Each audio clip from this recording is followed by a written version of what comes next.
My name is Michelle Rodert. I'm a professor of philosophy here at Rock Valley College. On behalf of Mary Caskey and her family, the Rock Valley College Foundation, and the Rock Valley College Department of Philosophy, I would like to welcome you to the 11th Annual David H. Caskey Memorial Lecture.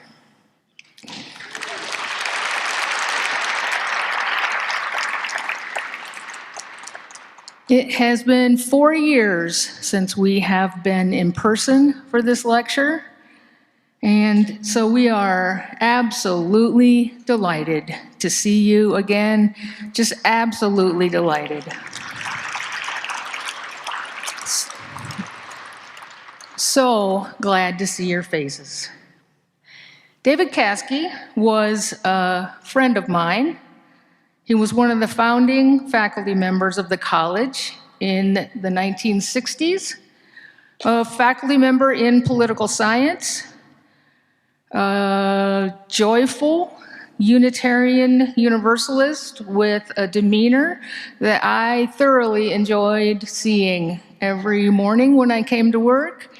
He stuck his head in my office on his way to class every morning and invariably had a bright smile on his face that made my day a better day, just invariably. He was a member of my hiring committee, and that was exactly 30 years ago this year. Yeah. I can tell you honestly that he played a role in my still being here 30 years later. I know that were it not for his presence, there's some question whether I would still be here 30 years later. So I participate in arranging this lecture every year gratefully and joyfully because of the difference that he made in my life, because of the difference that he made in my career. And so every year, this is one of those things that I do to thank both David and Mary for the ways in which they changed my life, in which they made a difference, not just for me, but for this community. Not just then, but still to this very moment.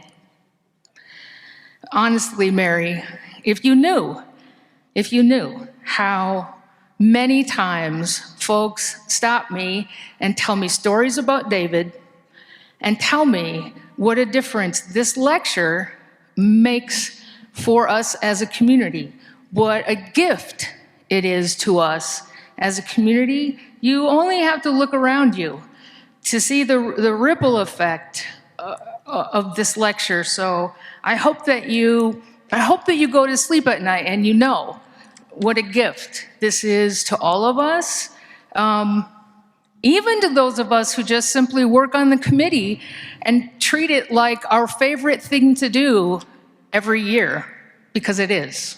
Thank you for that.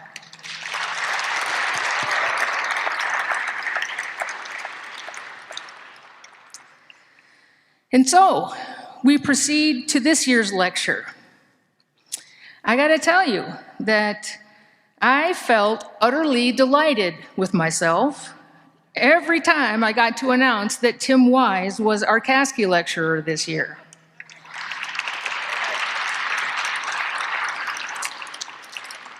I felt like I suddenly became better looking, smarter, more popular, just by virtue of being a member of the committee that was bringing him to Rock Valley College.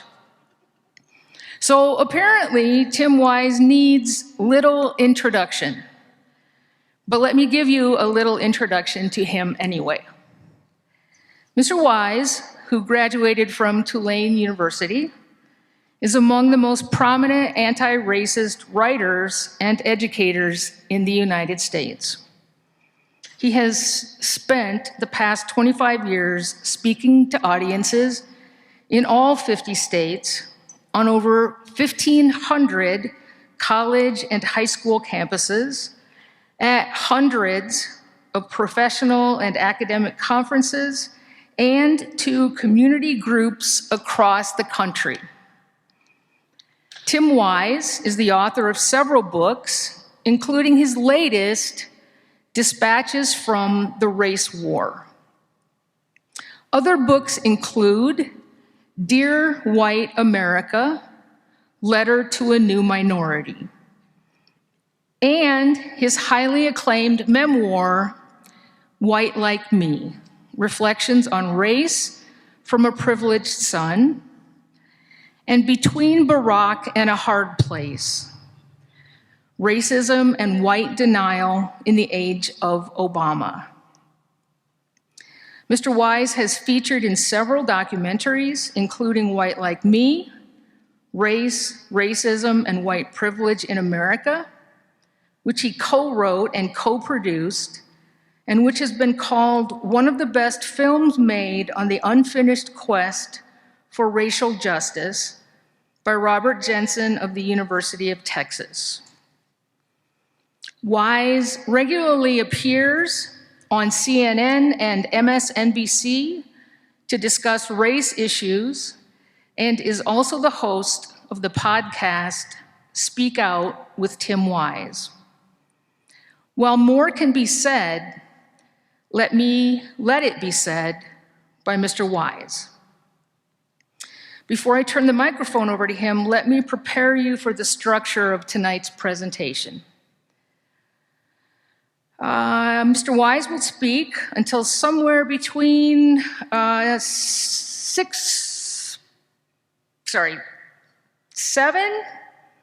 and 7:05, 7:10. I will let him decide that. At that point, we will open the floor up to questions from the audience. So without further ado, ladies and gentlemen, please help me welcome Mr. Tim Wise to Rock Valley College.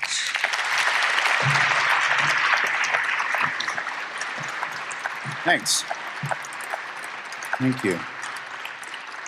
Thank you so very much. It is an honor to be here for the 11th annual Caskey Lecture. It is especially so to be able to be here live. I realize that's a big deal. We haven't been doing that, many of us, or at least very rarely doing that. And that is the reason I want to start by issuing a slight disclaimer. Not only have you not been meeting in person, but I've been mostly doing events on Zoom as well. And as a result of that, it is entirely possible that I might forget the first rule of public speaking. When you give speeches in front of audiences, they tell you to keep your head on a swivel so you engage everyone. You want to look over here, you want to look over here, so people don't feel left out, so you can bring them in, make them feel like they're part of the experience. The problem being that we have been virtual for a couple of years. So there is a very good possibility that this entire night, if I am not careful, I'm going to be looking right at you, right in the middle. And it's not personal. I'm not trying to stare a hole through you. I'm not trying to be intimidating or weird or creepy in any way. It's just that I am habituated to the green light in front of my face, and you, my friend, are the green light because you happen to decide to sit right in the dead center of the room. So I'll try to make sure I involve everyone, but I can make no promises. When I was asked to give this talk, and the folks who organized the event chose among my speech topics that I offer for me to discuss the issue of the attack on critical race theory, I was excited to do that because I think it's important that we take a moment in the midst of this silly political season, which is every season in this country, apparently, to think very seriously about this attack on so-called critical race theory, what it is, what it isn't, why it's happening now, and how we have to respond. Because critical race theory, as you know, is the Frankenstein's monster of the far right. Apparently, it's the boogeyman that they bring out, that they cart out to scare children, or at least their parents. right? Because they fear that their little ones are being taught too much about racism in America, that they're being radicalized and politicized in history classes. Imagine thinking that history classes might be political. Imagine thinking that education might be political, right? As if that were a new concept, but apparently for some it is. So I want to take some time to talk about this. We're going to start by discussing what the attack on critical race theory is not. Number one, it is not about critical race theory. How do I know that? Because I am a critical race theorist. I have a whole briefcase full of critical race theory sitting right over there. Don't be afraid. I even took some to Florida a few weeks ago. I had to smuggle it in.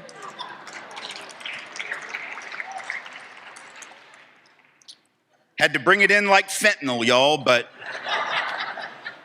unlike fentanyl, it won't kill you. It just sets you free. The truth has a tendency to do that, so I left some there. I have no idea if they're making good use of it or not, but it's not about critical race theory.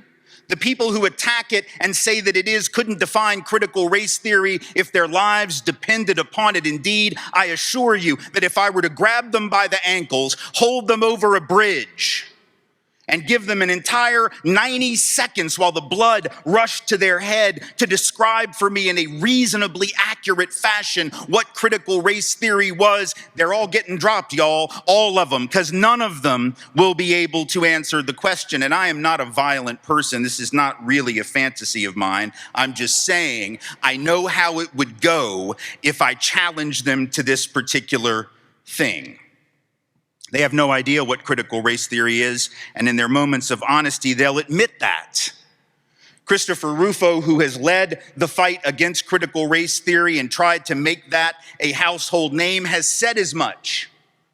Chris Rufo is on the record as saying, these are his words, not mine, that he, quote, doesn't give a shit, end of quote, what critical race theory actually is, because it doesn't matter. He has admitted he just wants to take all of the concepts regarding systemic racism, regarding anything progressive or on the left of the political spectrum, include it all under the rubric of critical race theory, brand that as some kind of unjust radicalism, poison the public dialogue, and get people to think that whenever they hear any of those ideas, it's critical race theory, the boogeyman. He has admitted that. This is not about critical race theory. It is about stifling the idea that systemic racism is a real thing in this country. That's why the attack on critical race theory only began in the wake of the uprising in the aftermath of the murder of George Floyd. I beg to remind you, critical race theory has been around for more than 40 years, y'all. It didn't just emerge from the world of academia. 40 years, and they have said nothing about it. You know why? Because it has been a theory taught only in law schools, which almost no one has been exposed to. But they decided in the summer of 2020 and in the spring of 21 that all of a sudden it was something that had to be addressed. Why? Why now? Well, precisely because at that time we were in the middle of the largest sustained uprising for racial justice in the history of the country numerically. Upwards of 23 million Americans, including millions of white folks, y'all, including lots of young white people, were in the streets standing in solidarity with black and brown folks demanding an end to systemic racism. And I'm here to tell you, if you feel the current system is working pretty good for you, when you have 23 million people demanding change, that's going to scare you. And you are going to want to put a lid on that. And so when that crowd of millions says that we have to address systemic racism, not individual bias, which we can all identify and hopefully condemn, but systemic racism, structural injustice, institutional inequality, that's a much more frightening proposition for some, because that gets at the very basis, the very soil of our country. Right? And so all of a sudden, when that term systemic racism came to be used and popularized, it was important for some folks to push back and to say that critical race theory was a dangerous and radical idea. It's critical, and critical's bad, because if you're criticizing America, you're being critical of America and America's history and America's legal system and America's police forces and America's schools and American healthcare and the American job market and the housing market, then by definition, you must hate America. That's what they want you to think. And then they don't like it because it's theory, and some folks don't like anything with the word theory behind it, because that's what pointy-headed intellectuals up at the college do, right? Is they create theories. These are the same people who say, I don't believe in evolution because it's just a theory. Y'all, just because something is a theory doesn't mean that it isn't rooted in observable fact. The term theory is an academic term of art. It doesn't mean that it's not factual. The theory of relativity is not inaccurate just because the first word in it is theory, right? Theories can be rooted in observable fact, and critical race theory most certainly is. But before I explain to you how I know that to be true, let's just be very clear about why critical race theory was developed in the first place. Because if you understand that, you understand it's not the boogeyman some folks would have it be. And in fact, if you understand the reason that it was created, even if you ultimately reject it, you should still be able to understand why it has to be part of the conversation anyway. So why did critical race theory develop? Why was it created by scholars like Derek Bell, the late great law professor who was the instigator of one of the primary founders of critical race theory? The reason that Bell and his colleagues created this theory that we now call CRT is because in the early 80s, really beginning in the late 70s, he and his colleagues began to notice that in spite of 15 to 20 years since the passage of the great civil rights laws of the 1960s, there was still profound disparity in the life chances facing white folks on the one hand and particularly black folks on the other. And as legal scholars, these were people who had been trained to believe that once the law changed, which it did in the 1960s with the Civil Rights Act, the Voting Rights Act, the Fair Housing Act, that equality would be the outcome of that, right? That if you just change the laws, there would be a significant reduction in those disparities. But 15 to 20 years later, these legal scholars looked around and they realized, wait a minute.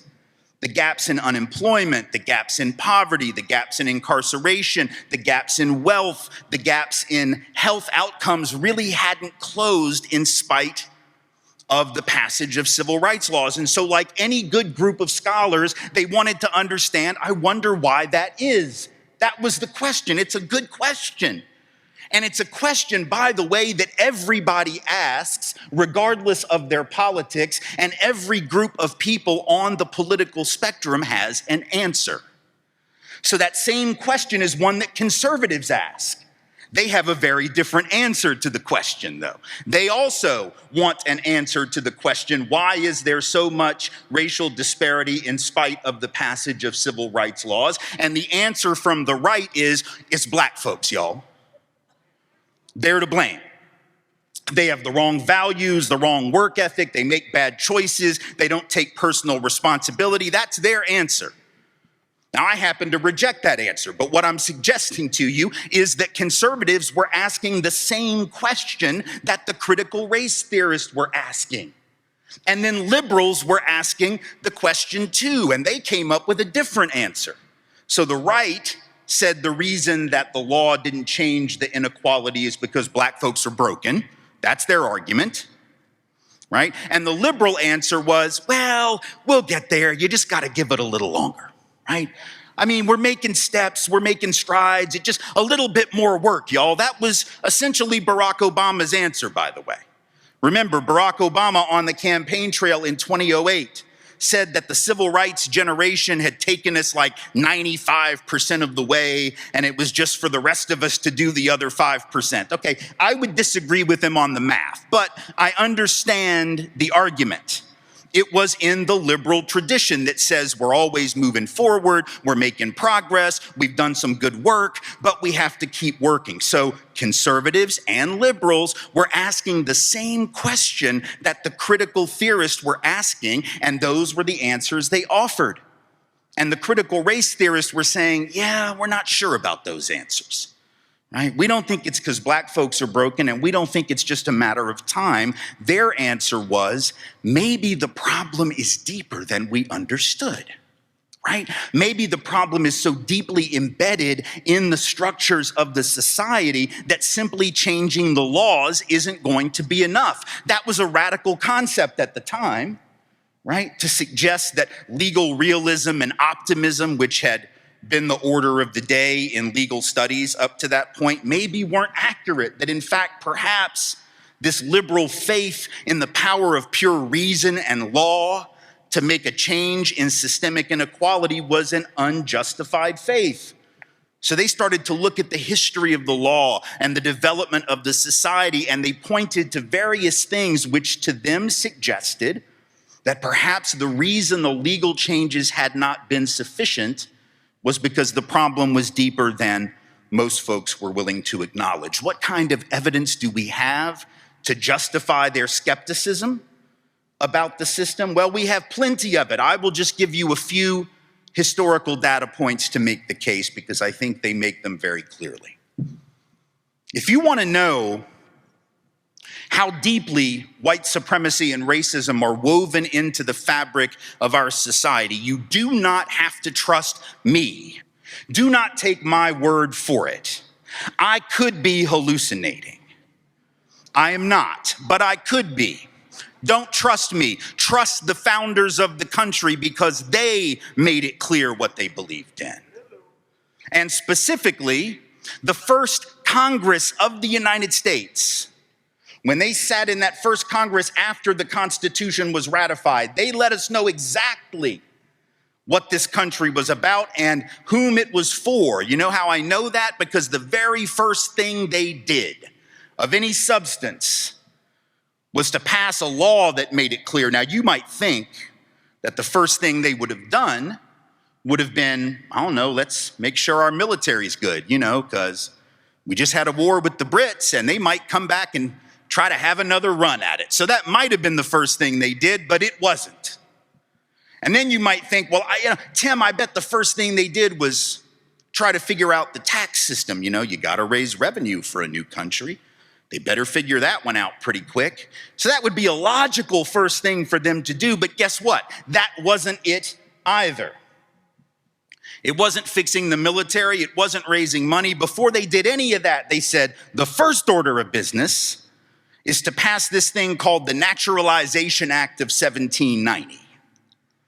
And what did the Naturalization Act of 1790 say? It said all free white persons and only free white persons could be citizens of the United States. That was the first thing. Do you understand the significance of that? Like, they looked at each other and they were like, what are we going to do about the money? And somebody was like, what are we going to do about the army? And the rest of them were like, yeah, we'll get to that. But first, we need to make sure everybody knows what this thing is for and who it's not for. We need to get that in writing, passed by law, like right now. We can't wait till Wednesday. We got to do it now. Because God forbid somebody that's not a free white person in the intervening period while we're doing all that other mess decided that maybe they deserve to be here too. We cannot take a chance, y'all, so let's just make it clear. The first order of business was to write anyone that wasn't white out of citizenship. When you decide that the most important thing that you could do before anything else is that, you have just told me what your country is about. It isn't for me to tell you. You just told on yourself. That is at the beginning. That's the inception of the country. It wasn't an aberration. It's not like we created liberty and justice for all, and then like 100 years down the line, some folks forgot, right?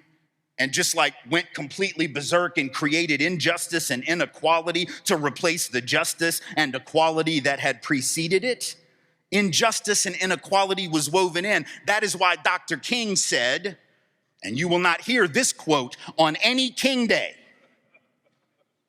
but I promise you he said it in the last article he ever wrote, which appeared after his death in the pages of Playboy magazine. And I only know this because I read the articles, and that is a joke. That is a joke that only people of a certain age in this room will appreciate. The rest of y'all can ask your parents. This is what Dr. King said. He said that racism and white supremacy were as native to the soil of America as pine trees, sagebrush, and buffalo grass. Let me say it again. Dr. King said that racism and white supremacy were as native to the soil of America as pine trees, sagebrush, and buffalo grass, which is to say that if you ban critical race theory because it suggests that racism has been systematized, you must, by definition, ban the same secular saint that you worship every January when it's convenient to you. Do you understand now what is at stake in this country as I speak to you? Let us be very clear. This is not about stopping radicalism. It's not about stopping politicization. It is about shutting down an entire school of thought so that your children can have a safe space to be taught unfettered patriotism. This coming from the same folks who call people on the left snowflakes, I beg to remind you. The same people who suggest that it is we who need a safe space are demanding one for their children because they say if you teach the truth about this country's history, you're going to teach white children to hate themselves. Let me suggest this. If learning about the history of what some white folks in this country have done makes you feel guilty, it is because you're learning about the wrong white people. Because there have always been white people who stood up against this. There have always been white people who stood up against the theft of indigenous land, who stood up against the enslavement of African peoples, who stood up against the theft of half of Mexico in a war of aggression that our side most assuredly started. There have always been white folks who said no, but y'all don't learn about them for the same reason they don't want folks to learn about the history of racism. Because if you learn about that, and you're 11 or 12 or 13 or 14, you know how kids are. Kids have an innate sense of justice, right? Until they get older and we wring it out of them like water through a wet rag. They have an innate sense of justice. And so when children learn about injustice, they naturally want to fight against it. And that scares the hell out of some folks who don't want to see change. That's what this is about, right? It's about stifling accurate history. It's not just the history of the Naturalization Act. We can move forward through time and look at the Homestead Act in 1862. What did it do? It gave out a couple 100 million acres of essentially free land, but only to white folks so they could have farms or ranches, homes that other people could not have, embedding white domination and economic supremacy into the law and its policies. In the 1930s, when the Federal Housing Administration loan program begins, for the first 30 years of those loans, government guaranteed, government backed, government underwritten loans, 97% of the money from those loans went to white families. 35% of all white families got one of those government guaranteed loans, low cost, low interest rate loans. Almost half the white folks who moved to the suburbs got that kind of loan at a time when black and brown peoples could not. That was not an accident. That was not incidental. It was not accidental. It was deliberate, and it helped to create the white middle class as we know it. It's one of the reasons that today, not 20 years ago, not 50, not 100, but today, the typical white family in this country has 10 to 12 times the net worth of the typical black family, 8 times the net worth of the typical Latino family, because not that we've worked harder. It's not that we prayed harder. It's not because white people have some superior investment wisdom that black and brown folks lack. Like, if y'all don't remember the recession of 2008, let me just refresh your memory for a second. In 2008, we lost about $12 trillion worth of national wealth, 20% of the accumulated net worth of this country, which it had taken over 230 years to accumulate, and a bunch of the smartest white boys on Wall Street wiped it clean in 18 months, y'all. No black folks, no brown folk, documented or not, just a bunch of the highest MCAT score having, business school graduating, white boys in banking, destroyed the economy. None of them went to prison. So we don't have superior investment wisdom, but we did have a head start. So when you see that 10-to-1 wealth gap, it's got nothing to do with character. It has nothing to do with merit or talent or intelligence or ability to balance the books. It has to do with those programs and those policies, that history that created unequal opportunity generations ago. This is what Newton in the first law of motion refers to essentially as inertia. What does the first law of motion say? It says that an object in motion tends to remain in motion, right? Unless it is, impeded in its path by some force of greater or equal power, right? So if I roll a ball down a hill, we all understand what inertia tells us is going to happen. It's going to keep rolling until you pick it up, or someone does, or maybe it hits a tree, right? Or eventually it reaches level ground, and the friction between the ball and the ground eventually stops it. We understand that when it's applied to the physical universe, which is how we're taught the concept of inertia in like 3rd or 4th grade, whenever it is. But inertia isn't just a property of the physical universe, is it? It's also a property of the socioeconomic universe. It's a property of the historical universe. That which happens in one generation affects the next and the next and the next until it is impeded in its trajectory by a force of equal or greater power. That is us. We have to do that work, or else that inertia continues. And by the way, this isn't even really a political concept. This doesn't require you to buy in to progressive or left-wing ideology. All you got to do is pay attention to your own family history to know that what I'm saying is true. We all come from dysfunction, y'all. Some of y'all won't admit it, but come on now.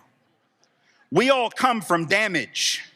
Some of us more than others. I'm in therapy, so I'm trying to own mine, but you understand what I mean. And by the way, my therapist said I should tell people that I'm in therapy because apparently that is therapeutic. So there we have it. I'm doing my work today. Good for me.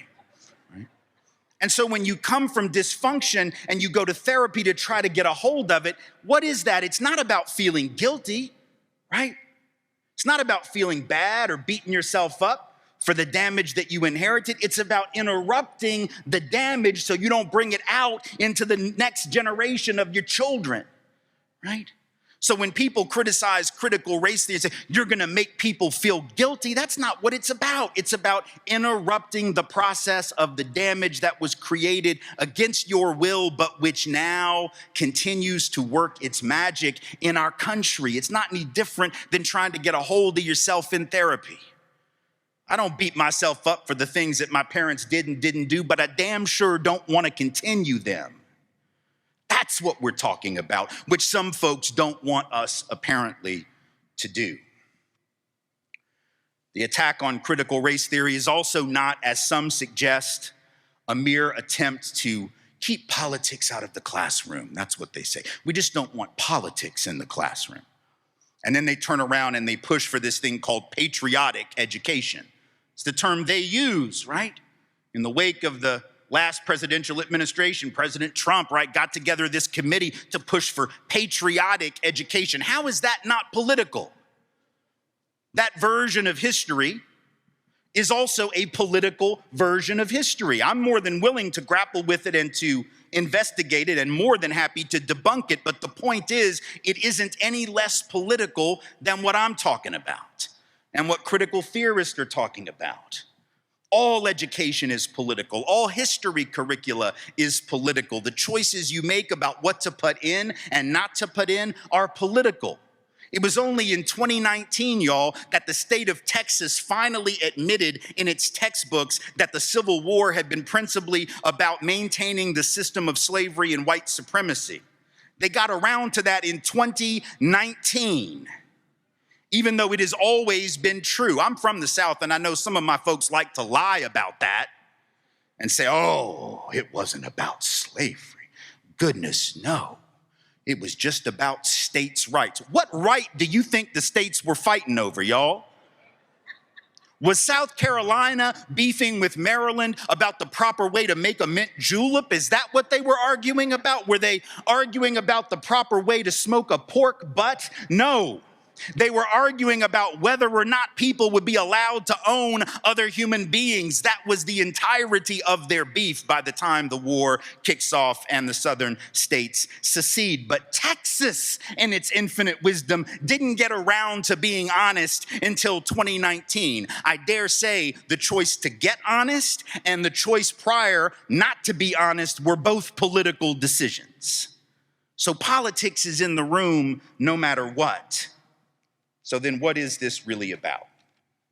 Well, like I said, it's about restricting the truth to young people for fear that if they understand the truth, they might decide to become active, because for so long, racism and inequality have relied upon white denial. And if all of a sudden white denial is being pierced by evidence that people can see with their own eyes, that becomes a threat. Now, why do I say that? That racism and inequality have been dependent on white denial? Once again, because I can read what the data tells me. See, it's one thing if you want to argue with me that racism today isn't really a big deal. I mean, I will disagree with you, but I can at least get where you might be coming from.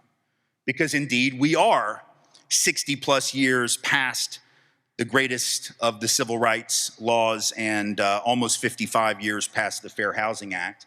So I can understand why a person, especially perhaps a young person who would come up in the age of Obama, might look around and see individual persons of color in prominent positions of influence and think, really?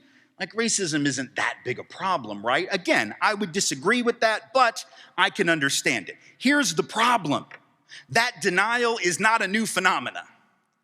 It didn't just start. White folks were denying this problem when the problem was damn well obvious to anyone with eyes to see. So you can look back at the Gallup polls that were taken during the civil rights movement. In 1963, for instance, the Gallup organization did a poll that year where they asked a large number of white Americans around the country if we believed that black folks were treated equally in our communities with regard to jobs and housing and education. Now, come on, y'all. It's 1963, okay? This is the year of the March on Washington. So by definition, something is not going right for black folks in the United States, because you got 200,000+ people marching in Washington in late August, y'all. It's hot. Nobody's doing that for fun. They're not just marching for shits and giggles. Like, they're there because they have a case to make about injustice. So when Gallup says, do you think black people are treated equally? All you gotta do to answer the question is turn on the television, because it'll show you right there. That's the year that Medgar Evers was shot down dead in the driveway of his home in Jackson, Mississippi. It's the year that George Wallace stood in the schoolhouse door at the University of Alabama and said, segregation now, segregation tomorrow, and segregation forever, as he put it.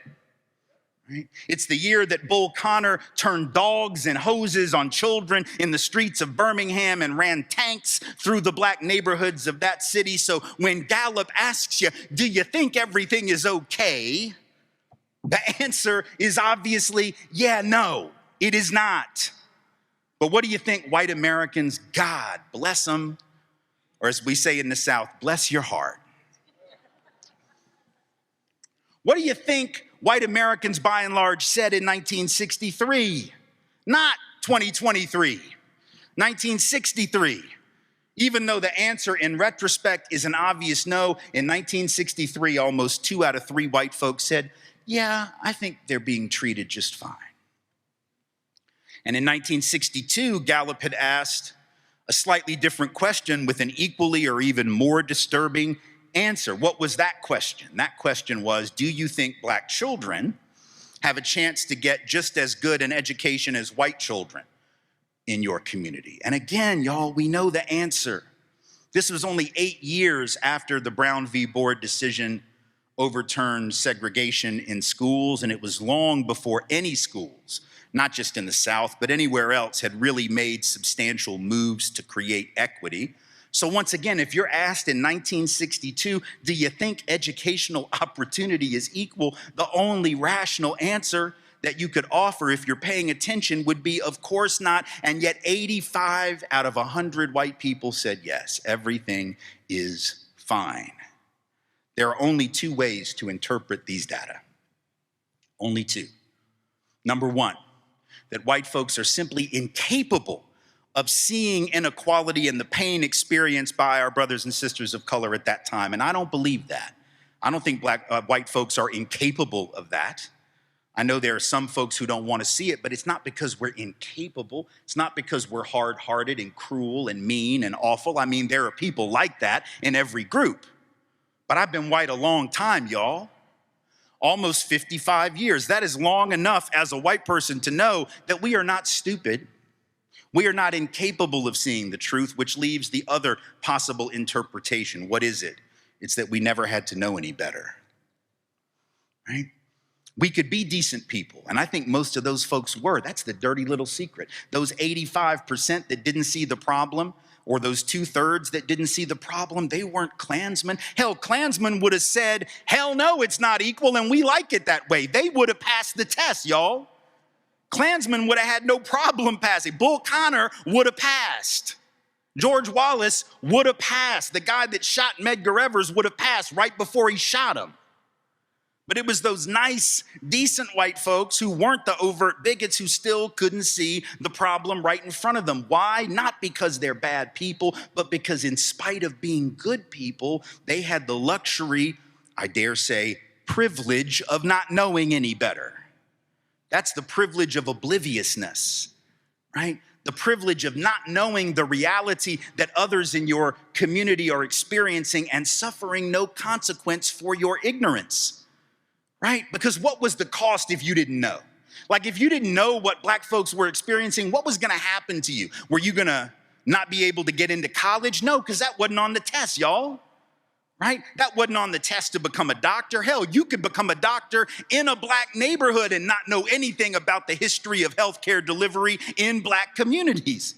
You didn't have to know about black folk that you were gonna be seeing and working with every day, and you would still be allowed to potentially work with them. White America's always had that privilege of obliviousness. And when you have the privilege of obliviousness, the privilege of not knowing something, the odds are you won't know it.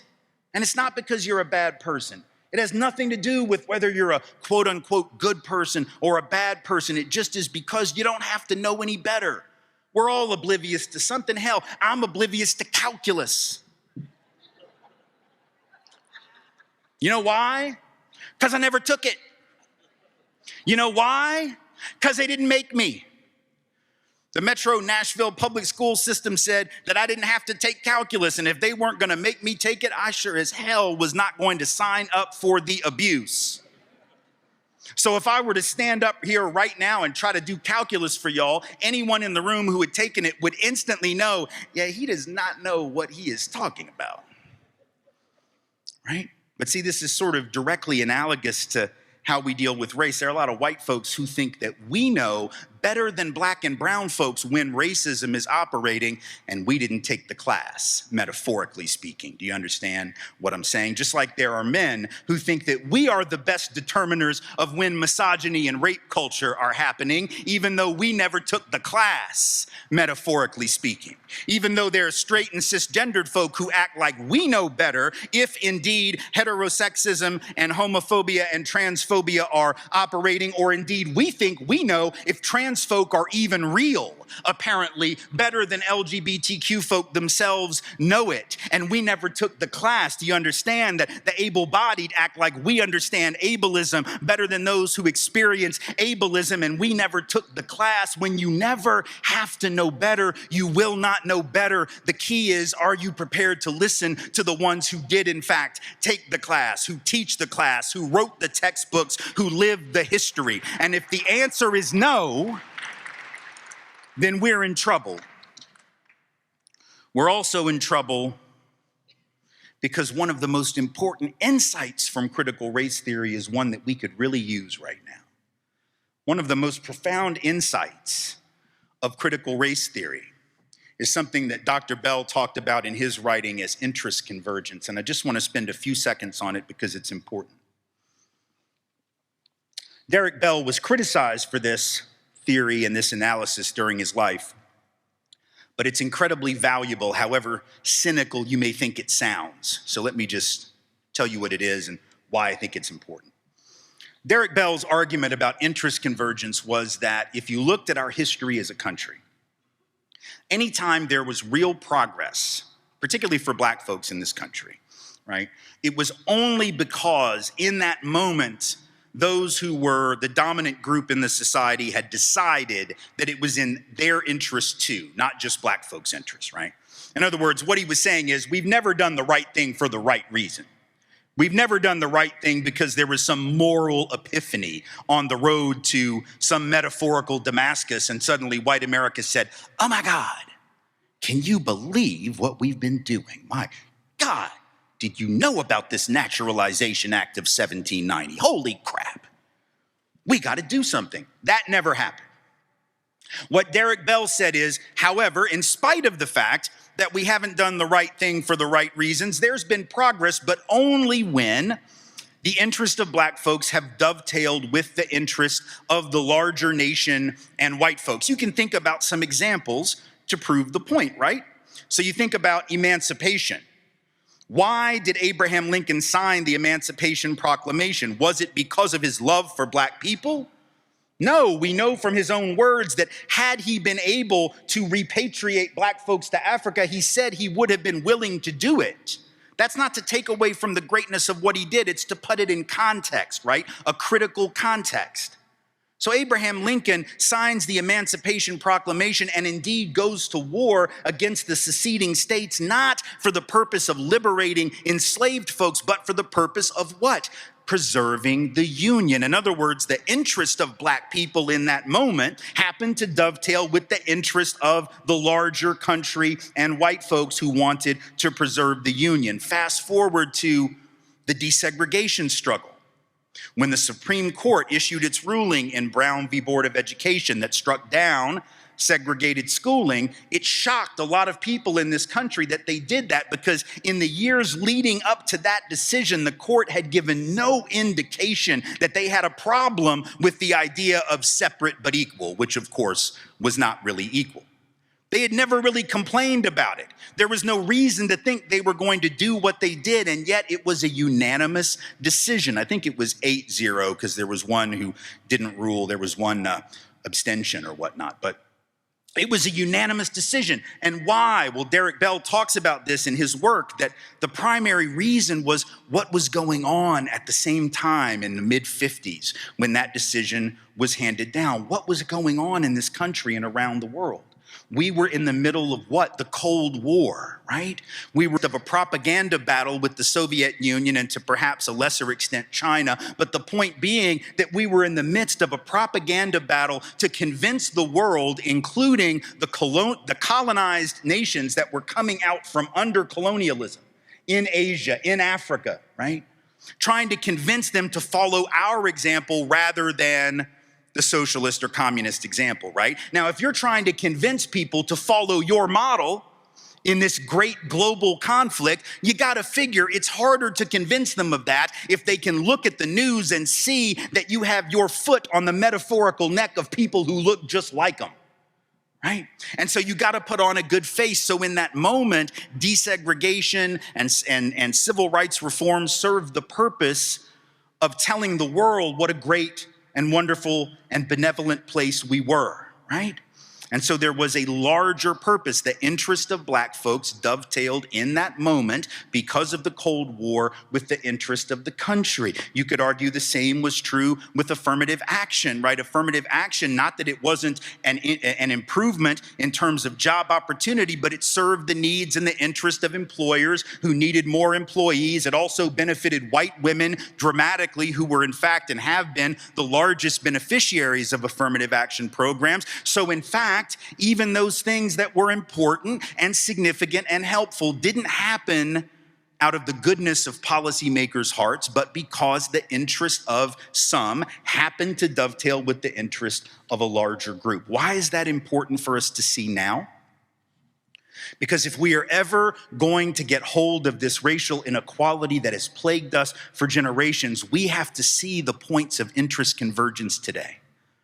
I would love to think that white America will eventually wake up from this slumber that we have been in for hundreds of years and recognize that we have an obligation to fight racism for moral reasons. But like I said, I've been white for a long time and I'm not a gambling man. And if I were, I would not put my chips on that number. Right? But what I do know is that our interests do in fact connect to the interest of Black and brown peoples. And if you don't understand that before COVID, please know it now. Because if you don't think that our experience with this pandemic is connected to race and white supremacy, you are not paying attention. So let me break it down for you. We are the epicenter of failure on the planet when it comes to this pandemic. Why is that? Yes, we got the vaccine done, that's great, but we are still this epicenter of failure when it comes to actually arresting this thing. We still have too many people dying. We've lost over 1.1 million people. How did that happen in such a rich and powerful place with so many intelligent people? Well, let's go back and look at the data, shall we? Let's look at the first month and a half of this thing, which was what? Early March all the way to the beginning of April. And on April 7th of 2020, that's the day that the New York Times and the Washington Post came out with the headline that said that the disproportionate death rate was among whom? Black folk. Prior to that time, people were masking. They didn't like it, but they're masking. They're doing the social distance thing. Some people are griping, but even the president was like, yeah, you could do it. We'll be done by Easter, trust me, but you should do it for now, right? So even he was like sort of grudgingly saying, okay. Even Tucker Carlson, God love him, right? Even Tucker Carlson was on television every night, and he was being honest. He said, look, this is not like the flu. This is not the common cold. This is serious. This will kill you. You got to take it seriously. But then on April 7th, when the headline says it's Black folk doing a disproportionate amount of the dying, that very night, Tucker Carlson goes on his #1 rated cable talk show, and he says, well, obviously now the most important thing we can do is everybody get back to work. And Britt Hume, who was one of his guests, another Fox personality on that show that night, says, yeah, maybe this COVID thing wasn't as dangerous as we thought. Well, dangerous for whom? Because the day before that headline, you're telling everybody, shelter in place, don't go back to work, put on a mask, stand 6 feet away from folks at the Walgreens or the Trader Joe's or whatever. But then the headline comes out and says that it's disproportionately Black folk doing the dying. And then within 10 days, y'all, within 10 days, you got white folks showing up at state capitals with semi-automatic weapons and camouflage like they're gonna shoot the virus because they're badass and they got an AR and some camo and the virus can't kill me, I'll shoot it. I'll shoot it, right? Now they all want to go back to work. Now they don't see that it's a problem. Now they act like social distancing is the next stop on the way to the concentration camps. Right? What? You want me to stand 6 feet away from you? What are you, a fascist? Right? That's the kind of stuff that starts to be said, but only after the headline said that the disproportionate death was in Black communities. What does that tell you? It tells you that a lot of these white folks were like, oh, it's not our problem. It's their problem. It's those folks in New York. It's those folks in Chicago. It's those folks in LA. It's those folks in Kansas City or New Orleans or Atlanta, but it's not us. And so they took their foot off the brake. They stopped taking their protective measures. They were the ones who more than anyone refused, even after a year of availability, to take the vaccine. And what happened by the beginning of 2021? By the beginning of 21, 57% of the monthly dead were white. And now today, 3 years into this thing, 63% of all the deaths from COVID have been white people. My point is Derek Bell's point, which is to say that if you wait around long enough and you don't value black life, you don't see how black life matters, you don't put a value on it, wait a minute, and it will come back to haunt you too. In this moment, we have got tens of thousands, hundreds of thousands of white families that have buried their mothers, their fathers, their grandparents, their children, their nieces, their nephews, all because black life didn't matter early on in this thing. And the thing about a pandemic is it will take all of you out given enough time, you see. And so in fact, if we had cared more, maybe we could have done what needed to be done, but we were nonchalant because we thought it wasn't about us. It is definitely about us. Just like the opioid epidemic. How did that happen? Why did it happen? Folks want to know. Why is it that they can't get rehab and treatment for their little cousin Jimmy John down at the trailer park who's hooked on opiates? Well, I'll tell you why. Because 25 and 30 years ago, you didn't want to put the money into treatment and rehabilitation. You wanted to lock black and brown folks up because you thought that drug addiction was a criminal problem, not a public health concern.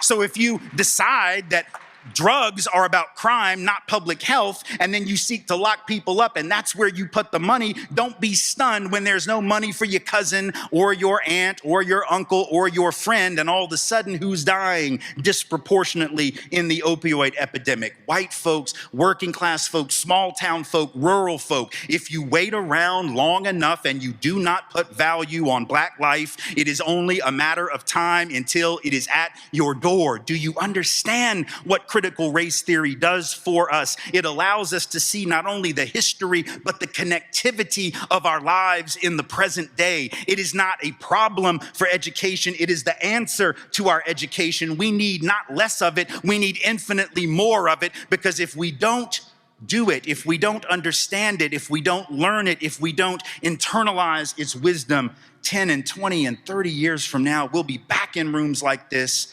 suffering even more and looking at a democracy that may well be beyond our grasp. We have an obligation to ourselves, to those who have come before, and especially to those who are coming after, to do better than what we have been given. I suggest that we begin that process right now. Thank you all so much for coming. I appreciate you.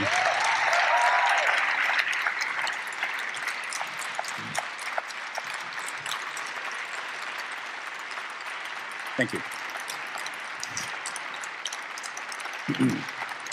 Thank you. Thank you. Thank you so much. Oh, okay, yeah, go ahead.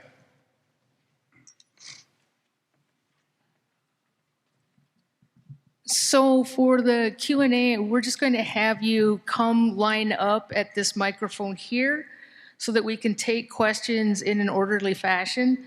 But also, there will be a microphone circulating for those of you who can't wait in line or can't make your way over to that microphone.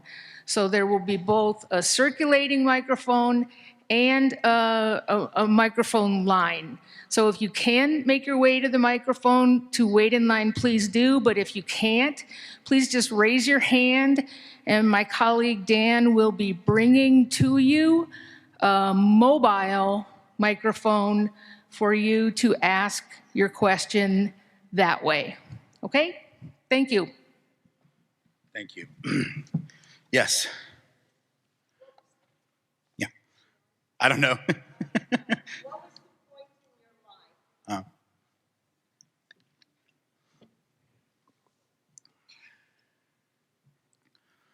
in your life? What's the point, the thing that happened in your life, or the point in your life which made you decide that you wanted to go where you have gone with racism and critical race theory? Thank you for that question. So it's not one thing, it's a process of things. I think anyone who does this work, particularly anyone who's white and does this work, will have a similar story. For me, I think I was both a foundation that was laid for me early on at home. My mother, who actually passed last month, made the decision when I was very young, when I was about 4, to enroll me in preschool in the early childhood education program at Tennessee State University in North Nashville, which is a historically black college. I was one of only maybe 3 or 4 kids in the class who were not black. The teachers, the women who ran that program, were mostly black women. And the reason she made that decision was that she knew I was going to be in integrated schools, in Metro Nashville public schools, and she wanted me to have some context for not always being the norm. And she also wanted to piss off her parents, so there's that. Mission accomplished on both ends of that equation. And that was important because what it meant was that my peer group early on were black folks. And I know that white people have a long history of saying we have black friends, and usually we're lying. But in my case, I didn't have much other than black friends. Like, that was pretty much all the friends group, right? And I also learned not only that closeness to them so that I had real investment in them, but I also learned to respect black authority, particularly the authority and the wisdom of black women who were my first teachers other than my own parents. And so 20 years later, when I'm in New Orleans and I'm doing community organizing in and around public housing where most of the community's leaders are black women, and they're telling me what's up, I'm gonna go back to that early imprinting and trust that they know their life better than I know their life, which shouldn't be a radical conclusion, but apparently is. So my mom gave me that foundation. I then had incredible mentors, particularly in New Orleans at the People's Institute for Survival and Beyond, and folks who taught me both in and out of the classroom to understand and recognize my own place in this racialized structure. And so I think the combination of sort of groundwork being laid, experiential groundwork, to see it's one thing to learn this stuff in a classroom. And I realize, I'm at a college where for some of you, that may be where you learn it first, and that's fine. It's better late than never. It's better to learn it however you can learn it, right? But if we are really going to make significant inroads to undermining white supremacy culturally in this country, we are going to have the experience and the personal relationship and connection with people across lines of difference. It won't be sufficient to have an abstract intellectual understanding until I have a stake in black and brown peoples and they have a stake in me, until we actually know and love one another and are connected to one another on a deeply human level. All of that book learning, as we say in the South, won't be enough. And so I'm grateful to my parents for having offered me that gift, and I've tried to offer it to my children and hope that they will do the same. And so that is the best way that I can answer that question. I appreciate you asking it. Yeah. Yes. Good evening. My name is Joyce Higgins, and first of all, I have to say you have been a treat tonight. Thank you. And it has been an honor for me to hear you speak. For a minute, I was like, is this a preacher or what? What's going on here? Thank you. But my rabbi will appreciate that. I appreciate that. Preschool, you had those black teachers, so I hear you now. Yeah.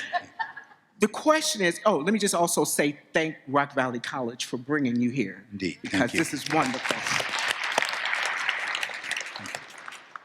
My question is, do you think, and I'm going to use the word America opposed to saying they, do you think America's reason for not wanting to acknowledge CRT is because it would be tied to money, like reparation for what has happened? I think the reason that we don't want to confront the truth about our history and about the connection of that history to the present is absolutely about a recognition that truth has consequences, right? Like, if we are honest, then all of a sudden we have to figure out, well, what do we do with that honesty?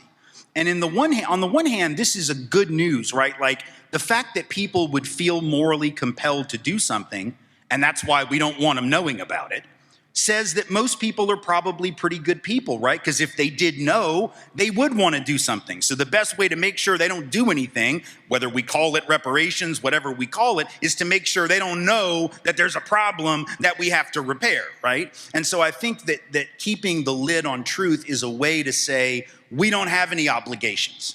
We don't even want to discuss what they might be. Because look, we ought to be willing to debate those issues. We ought to be willing to discuss and have differences about what should and shouldn't be done. Good, decent people can disagree about what reparations might look like or even if it ought to be done, but we're not even allowed to know the facts which might point us toward that discussion because some folks are so afraid that truth will inspire, especially young people, to move in a different direction. So I think that is absolutely part of it, because truth will have consequences, and those consequences could theoretically have money attached. And so we don't want to be, and look, this isn't just America. I'm sure there are other countries that also don't want to look at their history, but there are also some that have equally evil histories who have done a far better job of it than we have, right? Germany certainly does a better job, not as good as they should, but they are certainly more than willing to examine their own evil. And yet in our schools, we are more likely to examine their evil, right? Think about it. Like, and as a Jew, I get it. Like, it's important to know about. I don't have to be Jewish to know that, but because I am, I like super know it. I know it's important. But it is interesting, isn't it, that in America, students are more likely to read the history of what racist in another country 80 years ago did than what was done in our own country. That's fascinating to me, and it suggests that we understand, like the Germans did, that if they told the truth, there would be some cost. The difference is they've been willing to pay some of that cost, and we have not. And yet we are told, the greatest nation ever struck off from the forehead of God Almighty. We might want to rethink. Yes, over here.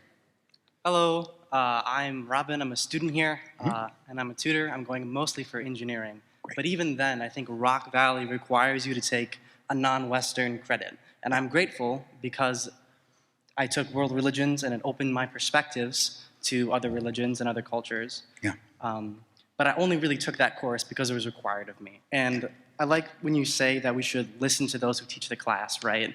And that's going to be requiring courses and credits in college or high school. I'm curious, other than humanities, which obviously has a place for CRT, does math or science have as large of a role, either in middle school, high school, or college? I absolutely think so. In fact, one of the things that I have talked about with regard to, we have a big push for STEM education, right? So science, technology, engineering, and math. And that's important. Somebody's got to do that stuff. It ain't going to be me. I already told you. I can't do calculus. Somebody better do it. We got to have bridges that work and don't fall down. And so I'm glad we have all that. But I think we want to supplement STEM with what I call mesh education, right? Which is a way of saying that we want to look at media literacy. So we want young people to have a way of examining media and separating the true from the false. E for ethics, which most people don't take unless they're in a philosophy course. S for sociology, and H for history. And that can apply even to the STEM education that we're already doing. So think about science, for instance. Scientists seem to think, I gathered, that science is this purely objective thing, that one can just follow the evidence and the data and the logic of.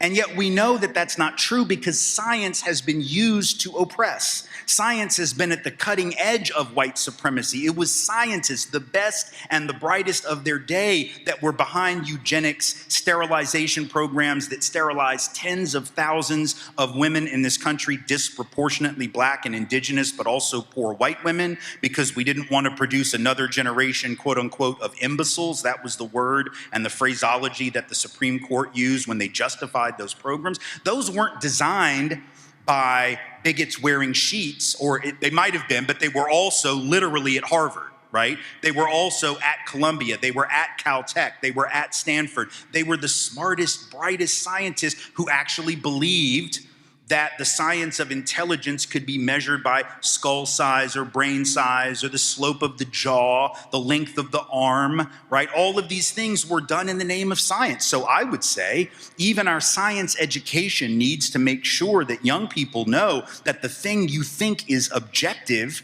right, has actually been used subjectively. And I think that would be an important addition to the so-called sciences, right, for people to understand that. Why? Because especially if you're trying to get black and brown folk and women of all races and working class people to become interested in STEM, what better way than to make sure they understand that if they don't understand science, science might be used against them. Right? That's actually a way to inspire young black and brown folk, women of all colors, and even poor white folks to take science seriously, because they've been on the receiving end of it. right? And so I think it is important that it not only be in the humanities, but even in the science curriculum that we teach throughout school, for sure. All right, thank you very much. Thank you.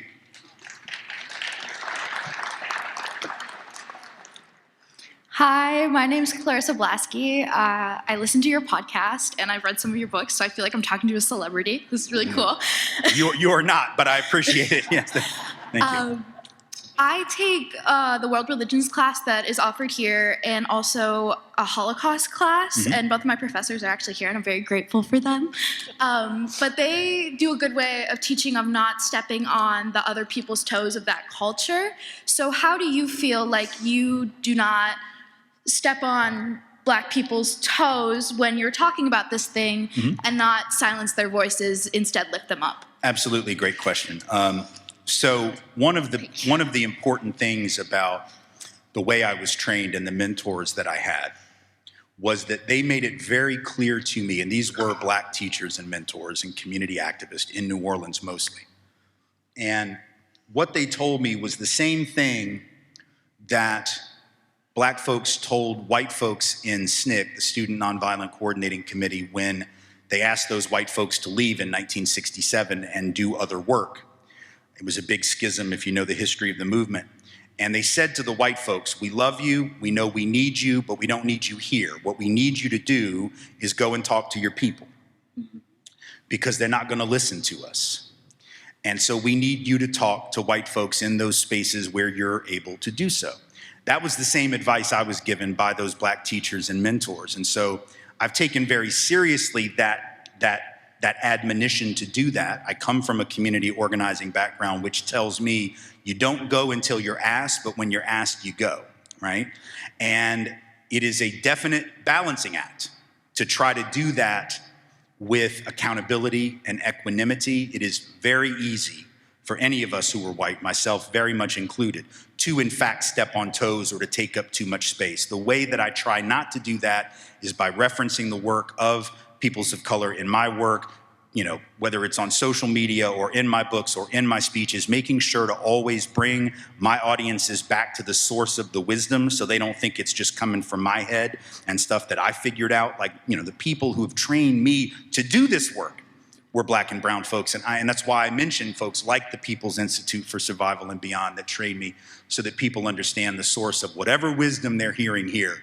In addition to that, I try to make sure that, you know, I work with a speakers agency that's really an activist collective that has about 120 individuals in there who are educators, artists, and activists. About 95 to 105 of those are Black and brown, and so a portion of my fees, for instance, and all the folks in that organization's fees go back to support the organizing work, the leadership development work, to amplify the voices of those Black and brown folks in that institutional space. So we all try to do what we can. And none of it is perfect, and we are gonna make mistakes. I have made more than my fair share, and I will make more because that's just the nature of this work. But I think that being humble enough to acknowledge those errors and own that, and to try to not take up space, but to create more space, right? To actually increase the demand for this kind of material is the job of white folks in the work. And so I try to do it. Sometimes I do it well. Sometimes I fail and fall short. But I appreciate always having that question and having a chance for everyone in the room to reflect on it, not only my process, but their own process, because we all have a lot of work to do in that regard. Thank you. Thank you. Thank you. How you doing? You remind me of Bob, that used to be the director at Lutheran High School. He always provide us with transportation for our kids. Just so you know who I am, I'm Brother John Tack Brantley. I'm the CEO of Renewal Turning Point Program. I have I'm deep into religion and historian, community activist. I want to bring up, you brought up something that touched me real deeply and what have you. Unless you walked a mile in our shoe, you don't know what we've been through. If I take the page out of Willie Lynch said 400 years ago, the way to keep the Blacks divided, to keep the blacks in the control. You keep the young against the old against the young, and so on and so forth. He said that that way they've been in control for 300 years. Here come 400 years later. I thank God that I went to school in Chicago. Well, we learned our history in Chicago in the 3rd grade. Here in Florida, Texas, Kentucky, and Tennessee, they found a way to outlaw our history. Here in Rockford, they found a subtle way of doing it. How they are able to do it, they use own African Americans. We got school administrators and school teachers to tell our youth, if you don't want to learn your history, you don't have to. If you don't want to go to the Underground Railroad, you don't have to. That's who my opposition, who I'm going up against. And when I had one of our kids yesterday at the library, if you only way you can go with me, I pick you up from school, I take you to school, and then you got to go to the library with me. If you don't want to go to the library with me, you can't ride with me. One of our kids had the nerve to tell the librarian that he wished his hair was straight. He also said to the librarian that he wished he was white, like her.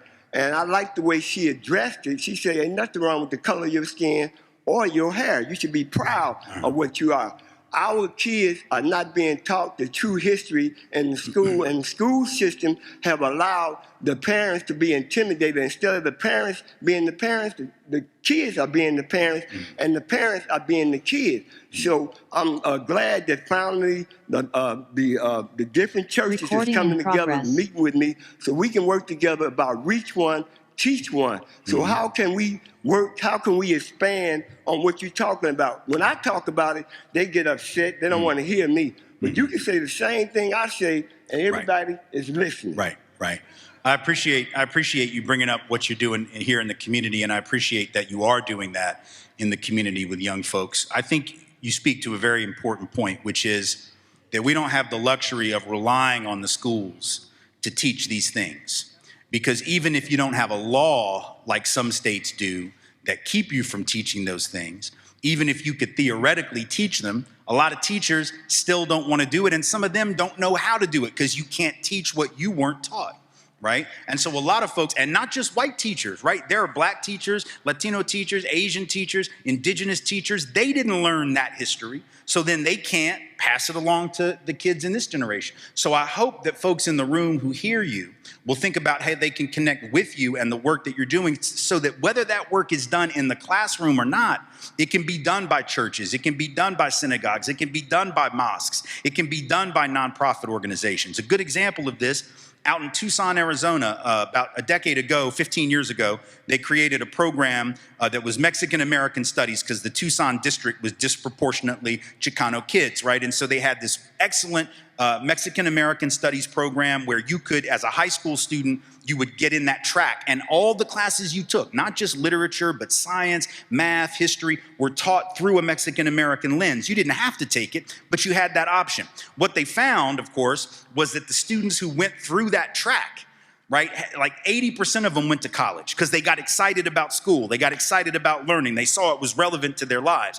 The other kids who didn't go through that track, who were also Latino kids, these were also Chicano kids, these were Mexican-American students, they didn't take that track. Only 17% were going to college. So what did the state do? You would think the state would say, my God, we ought to fund this. It's working. These kids are going to college. But no, they banned the program, got rid of the program, said it was teaching hatred for America, hatred for white people. And although the courts eventually overturned that, by the time they did, the program was gone. So what did families start to do in the interim? They did it through nonprofit organizations. They did it through religious institutions. They did it as an extracurricular thing. And I'm telling you, even though I'd love to have it taught in the schools, don't wait. So folks in the room who want to be connected to that, is there a way that they can get in touch with you? Okay, well, then get in touch with him and track him down and combine with him and bring your resources together so that you can do some of that work, because I don't want to rely on the schools to do all the heavy lifting. That's right. Absolutely. I just want to interrupt. I'm really short. I just want to interrupt real quick and give you an idea of what's going to happen now.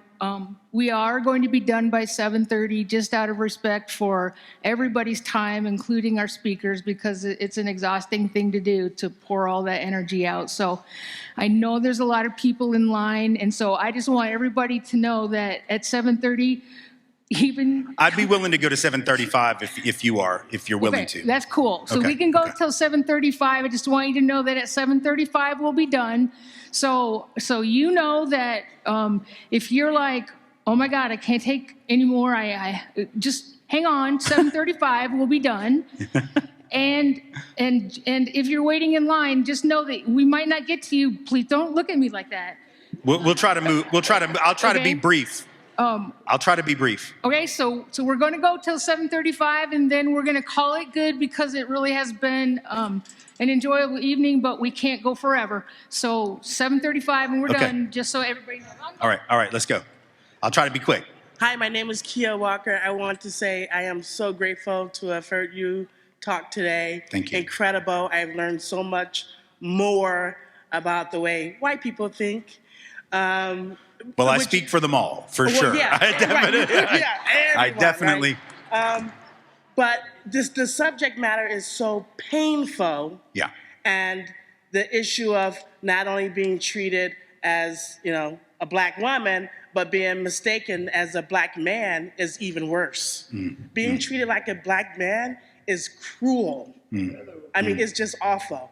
And because I have alopecia, that's how I'm treated, like a black man. But another thing is, I grew up in institutions, foster home, DCFS, and so I never knew how deep this issue was. I thought I thought slavery was over, honestly, up until a year and a half ago, when here I am faced with, in a high-profile case, trying to get guardianship of my granddaughter, and I'm the only black petitioner in the courtroom, and most of them don't even know how to spell my granddaughter's name. Or that's the thing. Or last week, being on the Coach USA bus, being stumped by the bus driver and a passenger, and too afraid to even defend myself or hit back, and then the Rockford police accused me of being the aggressor.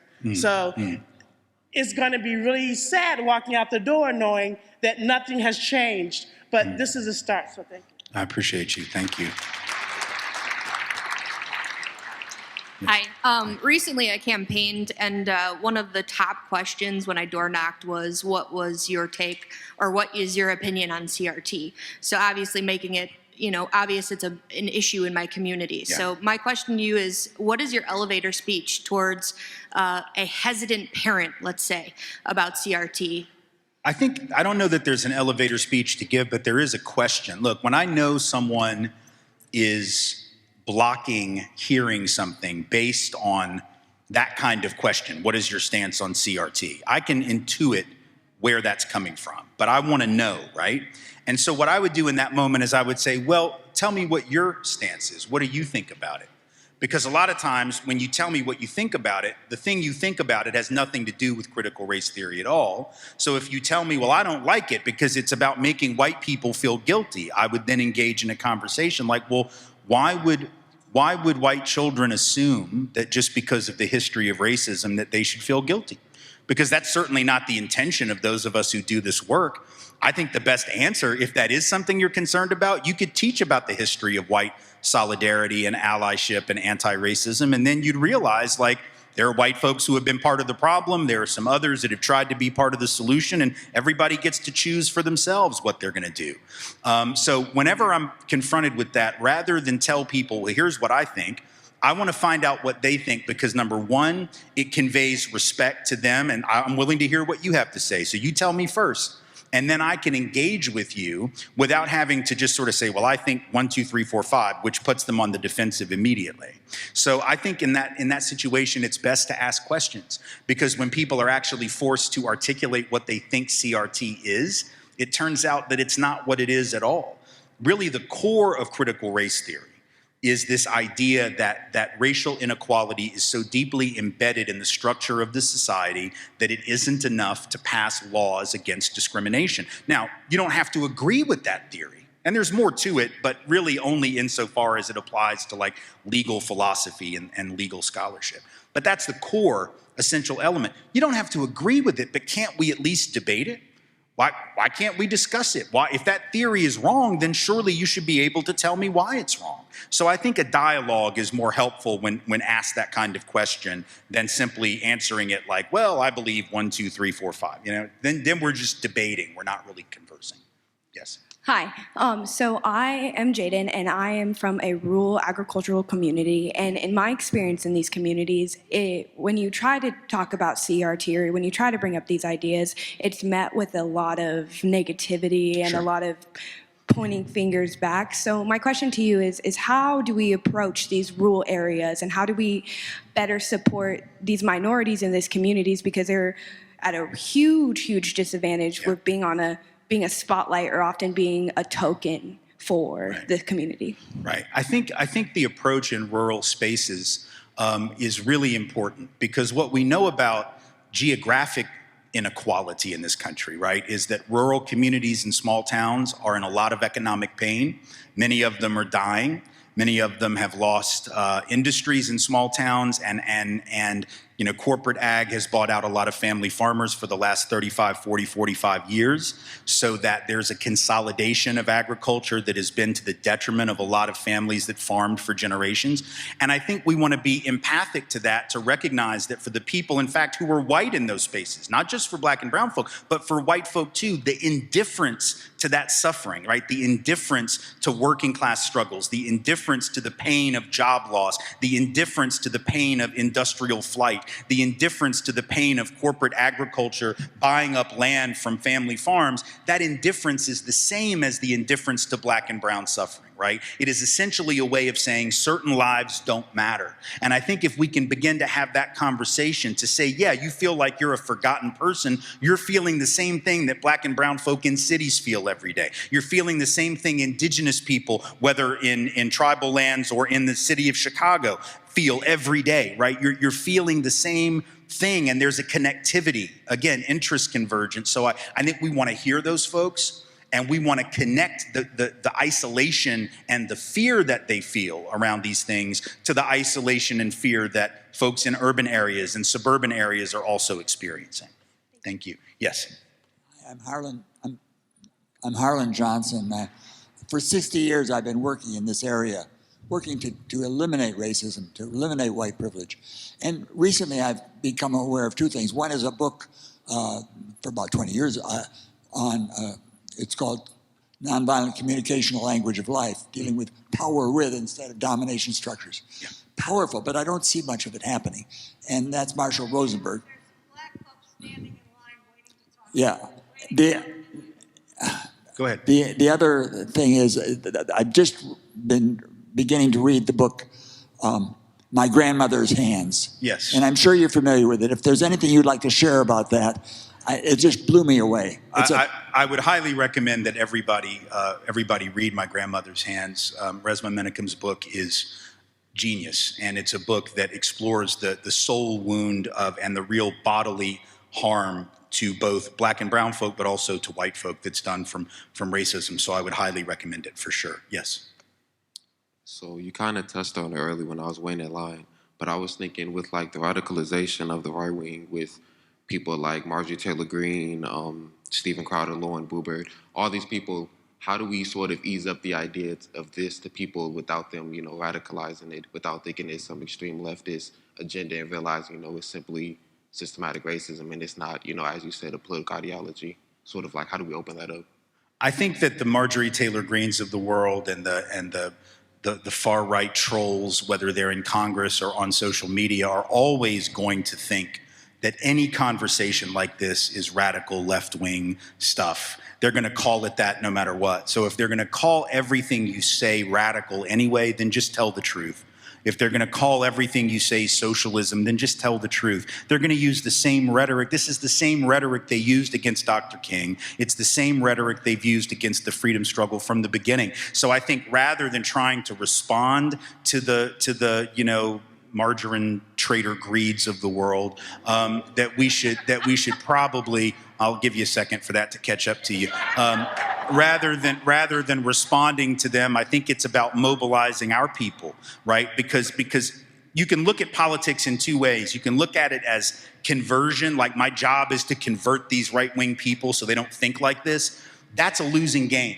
I think the game is inoculation and mobilization. Inoculation, particularly of young folks who are being propagandized by far-right organizations and characters to radicalize them online. We have to get information to them, not so they'll necessarily become activists for justice, but at least to like neutralize them from becoming white supremacists, right? And the kind of folks that march in Virginia with tiki torches like in 2017. And then mobilization is about taking all those folks, like the people, so many of you in this room, who I can tell are about some stuff, and then actually saying, now what are we going to do, and getting people to act on what they know. If we do that, I'm not worried about the Marjorie Taylor Greenes. I'm not worried about the Ben Shapiros, the Steven Crowders. I'm not worried about, any of those folks, the Joe Rogans. I'm not worried about them. If we're doing what we have to do, there are more of us, I assure you, than there are of them if we are prepared to act like it, right? Yeah. Yes. Thank you for being here. So my question is, what is your opinion of liberals who deliberately and overtly lead for change with incremental gains for the sake of control and safety or comfort? Mm-hmm. And how should we address them?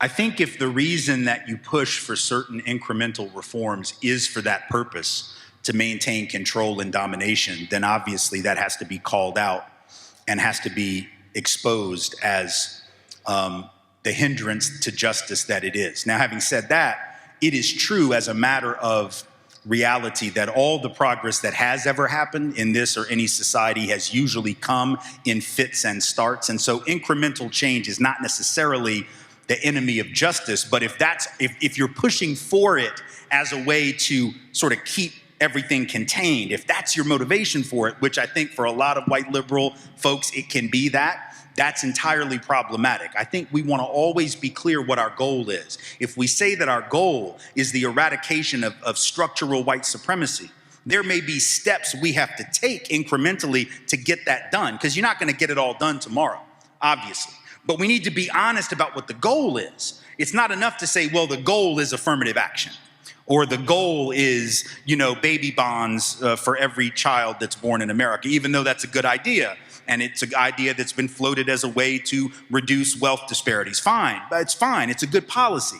But we have to always keep our eye on the larger end goal. And I think that's the difference maybe between liberal folk and more radical folk, right? Is that liberal folk, it's not that incrementalism is bad. It's that they use incrementalism as an end in itself rather than as a means to an end, right? And so I think incrementalism can be radical if you have the right mindset, because keep in mind, I come from an organizing background, like I said.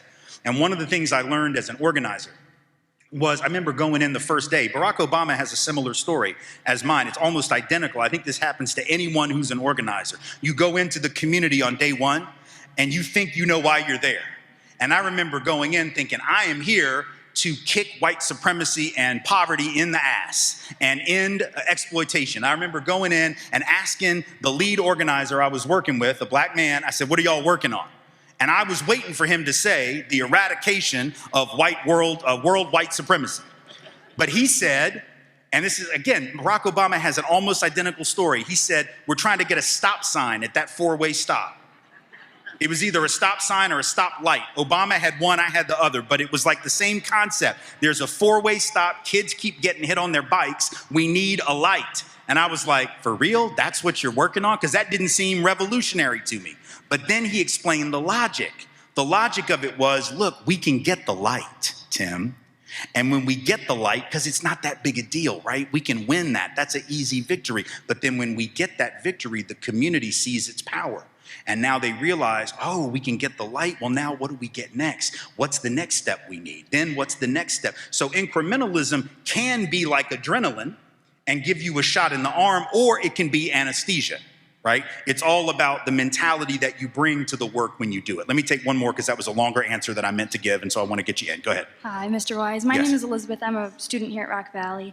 And my question was, I'm curious what your thoughts are, if you think that Margaret Sanger is a culprit of systemic racism as well, taken that 80%, I believe 80% of abortion clinics are within walking distance of Black and minority neighborhoods, 60% of abortion clinics are within minority zip codes, and 36% of all abortions are Black, even though only 13% of the female population are Black.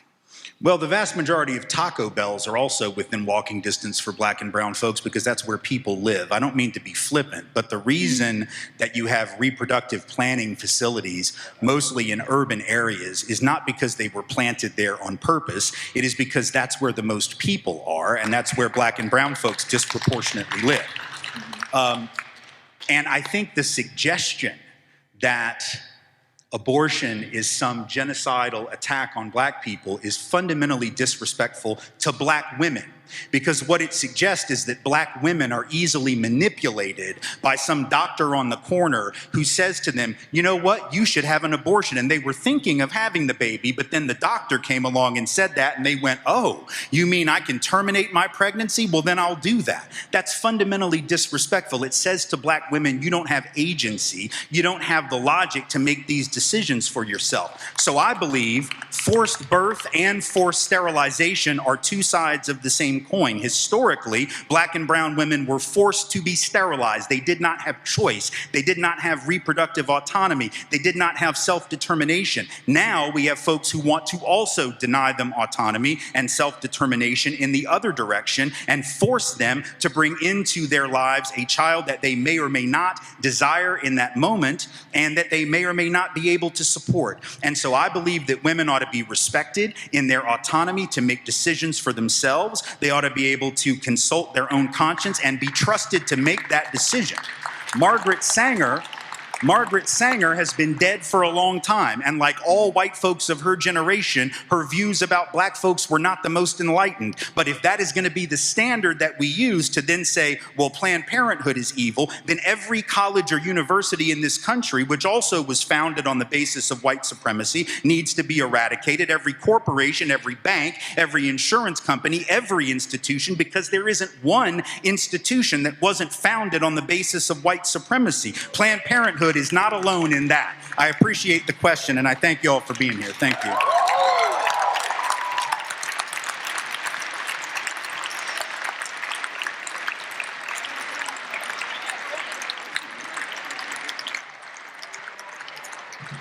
So one more round of applause, please, for Mary Caskey and her family for sponsoring this lecture for us tonight. Thank you to Tim Wise, and please everyone travel safely home tonight. Thank you for coming out.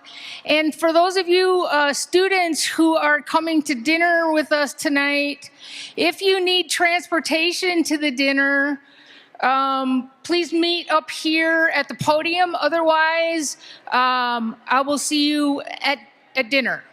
Okay? Okay.